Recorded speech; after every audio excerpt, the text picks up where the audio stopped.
In a case that has shocked the nation, 14-year-old Carly Gregg was found guilty on all counts for the cold-blooded murder of her mother, Ashley Smylie.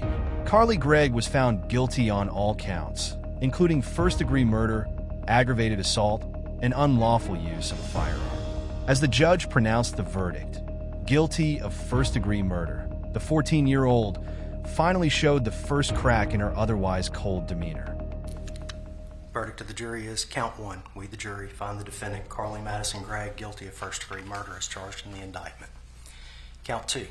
We, the jury, find the defendant, Carly Madison Gregg, guilty of attempted murder as charged in the indictment. Count three. We, the jury, find the defendant, Carly Madison Gregg, guilty of tampering with evidence as charged in the indictment. Sitting at the defendant's table, Carly's face twisted as tears began streaming down her cheeks. Her sobs, though audible, seemed subdued, almost as though she was holding back the full force of her emotions. Her attorney gently patted her shoulder, attempting to console her, but Carly's tears continued to fall as the gravity of her actions and their consequences sank in. For much of the trial, Carly had appeared emotionless, even as the horrifying details of her crime were revealed. But the weight of the verdict, a label of murderer at just 14 years old, seemed to shatter her composure. Heath Smylie, stepfather to Carly Gregg and husband to the late Ashley Smylie, sat stoically in the courtroom. He remained present, not only as a grieving widower, but also as a key witness in the case against Carly. Testimony revealed that Heath returned home shortly after Ashley was killed. Carly shot him in the shoulder. Despite his injury, Heath managed to wrestle the gun away from Carly and called 911, during which he reported the murder of his wife. The murder was captured on the family's home surveillance system, a video so disturbing it left the courtroom in stunned silence. The footage showed Carly firing the fatal shots with no hesitation. Carly is seen approaching her mother with a calm, yet deliberate demeanor, holding the firearm. Without hesitation, she raises the weapon and fires the first shot. Ashley collapses from her chair, falling to the ground as Carly moves closer. The second and third shots follow in quick succession, ensuring Ashley's death. She then walks out of the frame, leaving Ashley lying motionless on the kitchen floor. Prosecutors presented text messages Carly sent to her friend immediately after the crime.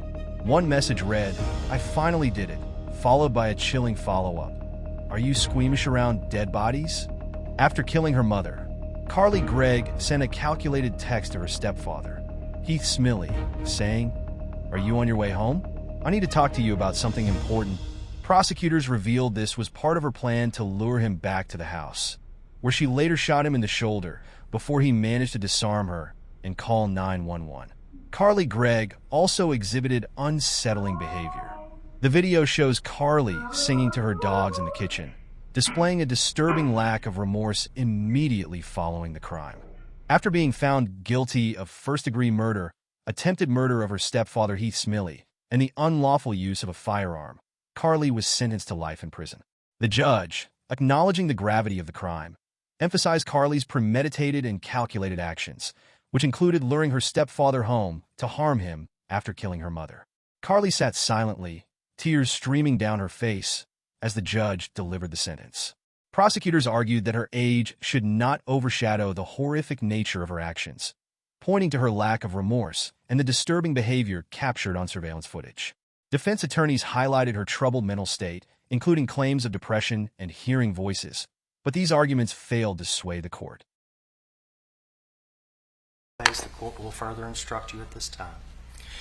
You, the jury, have found the defendant guilty of the crime of first-degree murder in count one. You must now decide whether to impose either a sentence of life imprisonment in the custody of the Department of Corrections or life imprisonment in the custody of the Department of Corrections with the possibility of parole.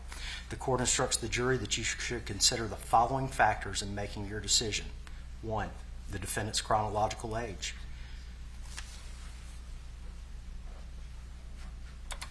2.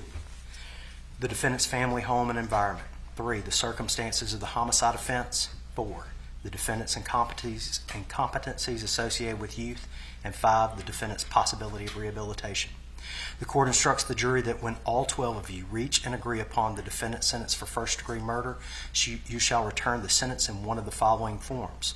If you agree to sentence the defendant to life imprisonment in the custody of the Department of Corrections, your verdict will be as follows. Quote, count one. Quote, as to count one, we the jury sentence the defendant Carly Mass and Gregg to life imprisonment. Close quotes.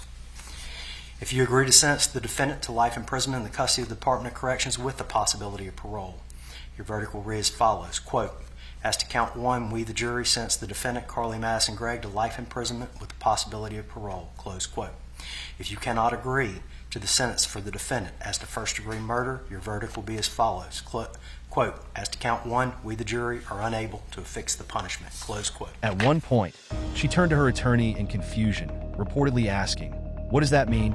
A question that revealed her struggle to comprehend the full extent of her punishment.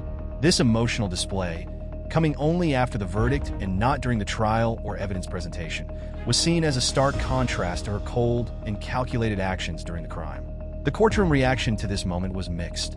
Some saw it as a delayed realization of the gravity of her actions, while others viewed it as a self-centered reaction, focused more on the consequences for herself than the pain she inflicted on her family.